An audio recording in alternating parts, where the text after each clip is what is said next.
After the February 25th presidential election, I was so surprised that Atiku and Tinubu couldn't score up to 25% in Abuja.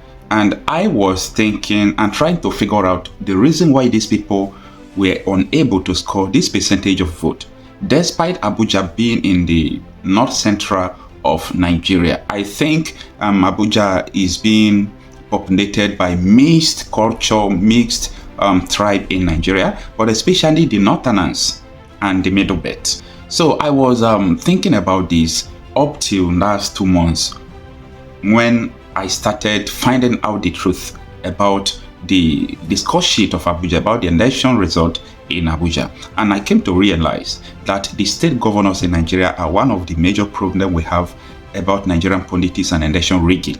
State governors in Nigeria are one of the mastermind of the rigging process of every election in Nigeria. They rig local government election, they rig gubernatorial, state house of assembly, including senate, and so on and so forth. Now, you know, during the presidential election, Abuja is the only state that doesn't have a state governor. So other state governor has gone to their various states, even including the minister of FCT has gone back to his state.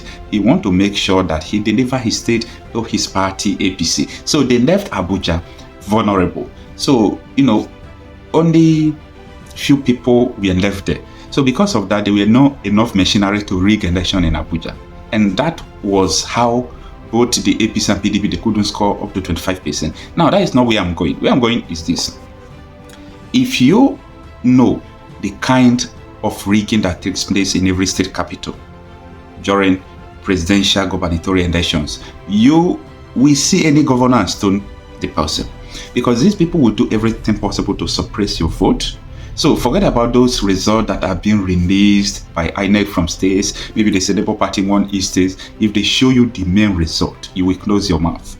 So state governors are one of those people that rig the election in Nigeria, that do so many bad things in Nigeria, but people don't know about this. So just imagine Abuja is the only state that don't have a state governor, and APC and PDP couldn't score 25%. Just look at this. It's so shameful. So that is to say that even those states that Peter Obi won, if they show you the margin that he used to win, so after rigging, they couldn't even rig more than their ability, they still declare Peter Obi winner in those states. All these things are the indication that Labour Party truly won the last presidential election. Now, you know, during the election, they do talk about political structure. They do talk about you don't have structure, you cannot win election. If they are saying all those things, understand that they are talking about the structure of criminality.